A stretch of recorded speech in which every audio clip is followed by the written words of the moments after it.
Film a short video tutorial on how to use my takedown bow drill kit. Now I know what some of you suckers are thinking. Creek, why in the world would someone buy a bow drill when they can go out in the woods and make one for themselves? Well, the answer is pretty simple. I've taught thousands of people over the past couple of decades how to use a bow drill. And in my experience, the success rate is way higher when they use a proven kit rather than making their own kit the very first time. A lot of times they gather materials that aren't necessarily perfect, they carve a kit that is less than perfect, and end up getting frustrated and quitting before they finish getting their first ember. So with a proven kit, it builds confidence, it builds proper technique, and gets them ready for building their own kit from the wild. So for first-time drillers, using a proven kit is a really good idea. My takedown kit includes everything you need to get an ember right out of the gate. Let's see what's inside. The first three pieces make the bow. We've got a center handhold and two dowels that fit in to each end. That makes it take down. The bow comes with a piece of 36-inch paracord that completes this setup. And then you've got a cedar hearth board and a cedar spindle. The hearth board has a pre-drilled and pre-burned divot with a cut notch and also a starter divot for the next go round. You've got one cedar spindle that's cut and finished and carved and ready to go. And then you've got one cedar blank that you can carve on your own. The handhold is made of persimmon, and then you've got a little bag of jute twine to use as tinder. Let's first put our bow together and then we'll start drilling. The bow is really simple. Once you put the dowels in the end, I normally just feed the paracord through one of the holes that are pre-drilled in the dowels, and then I just tie an overhand knot on the top, and that stops it in that hole. And then I feed the other end through the other hole and pull it, not super tight, but tight enough to give it a little bit of tension.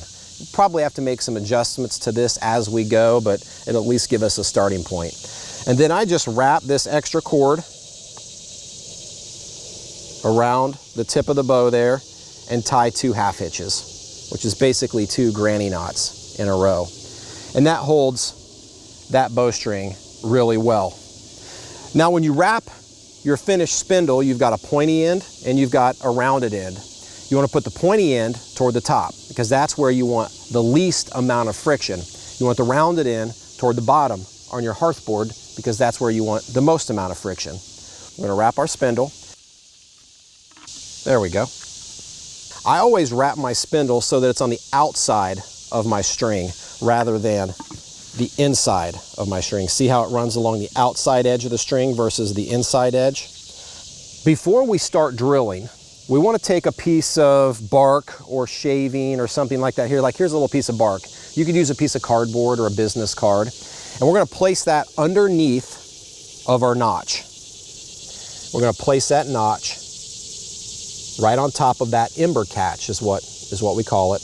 We're going to put that on a nice flat spot on the ground. If there's anything in the way, just move it out of the way so that it's nice and flat and doesn't rock back and forth. We're going to take our persimmon bearing block and sit it down. Before we start drilling, we want to take our jute twine and use it to create a tinder bundle. We're just simply going to shred this jute twine up so that it looks like a ball of fuzz, like that you would get out of a hairbrush, like this right here. Now to make your actual tinder bundle, you can use almost anything. You can use hay or dried grasses. As long as it's dry and fibrous, you can probably use it for your tinder bundle. I'm using shredded wood, which works perfectly for training. You'll notice my tinder bundle is in the shape of a football, and that's the size that I like it, is football shaped and about the size of a football. I've got a divot in the middle, which is where I put my jute twine core, because that's where we're going to put our ember. Okay? We're going to get that prepped and prepared before we start drilling, and then we're going to set that to the side. I'm right-handed, so if you're left-handed, you're gonna do everything in the exact opposite of how I set this up. So what I'm gonna do is I'm gonna put my left foot on the hearth board. I'm gonna put the dull end of my spindle into the pre-burnt divot. I'm gonna take my persimmon bearing block, put it on top. I'm gonna take my left hand and place it on top of that so that it fits really well in the palm of my hand. And then I'm gonna adjust my body so that this bow is parallel to the ground and has free moving range along the right-hand side of my body here. This is the most critical part of bow drill right here, and it's pinning my wrist. I'm gonna pin my wrist up against my left shin. You see that? A lot of people wanna do this right here, and I call that free balling. I don't care how strong you are, don't free ball. Resist the temptation to free ball this and muscle this spindle. Pin it up against your left wrist, and then we're just gonna slowly start moving the spindle. Not fast at first, just enough to generate a little bit of warmth. We're just seeding our spindle. And if you look closely, I'm getting a little bit of smoke. About 95% of the bow drill is building dust, because that's ultimately what's going to create your ember. So I'm gonna spend a couple of minutes here, well, not a couple of minutes, a few seconds, burning in this seat and generating dust, which you're gonna see coming out the front of that notch. The more dust I get, the faster I'm gonna go, and then I'm gonna speed it up a little bit. Right at the end, the last 5 seconds, I'm gonna go as fast as I can.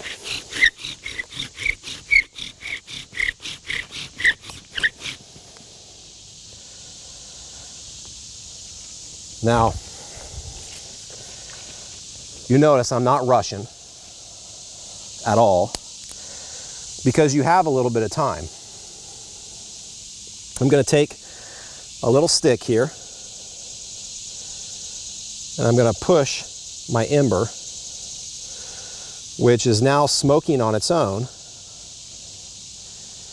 If your ember isn't smoking on its own, then you need to try again. It's got to smoke on its own. Now, you've worked really hard for all of this dust, okay? So utilize it. Put it on top of your ember to make it bigger. When it comes to embers, guys, bigger is always better. And I'm just growing this ember up through that extra dust that I dumped on top there. This ember, as it is, will probably last 3 to 4 minutes on its own, even with the wind kind of blowing like it is. Now, obviously, the reason we use an ember catch is so that that ember doesn't just fall right on the ground, because there'd be no way to get it, and the ground is typically wet and damp. So now I'm going to take this ember and I'm going to drop it right into that hole, okay? You want to enclose this ember inside of your tinder bundle. You want to envelop it. The tinder bundle's job is to contain the heat from the ember.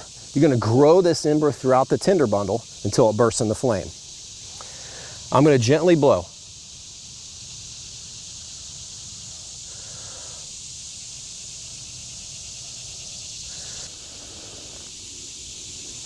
Fire likes to climb, so I'm going to set it down and let the flame climb up through the tinder bundle. And at that point, you start to build your fire on top of this tinder bundle. One more thing before I go. I've recently finished a pocket guide that I call Master the Bow Drill. I basically take the past 2 decades of bow drill experience and combine it into 64 pages of the most detailed bow drill instruction that you can find on planet Earth. If you want to flatten your learning curve with the bow drill or learn more than you even know now, consider picking this up. It's only $4.99. It's available on my website, creekstewart.com, and also on Amazon, amazon.com. Thanks so much, guys. I hope you learned something with this. Good luck. I hope you have incredible bow drill adventures. And remember, it's not if, but when.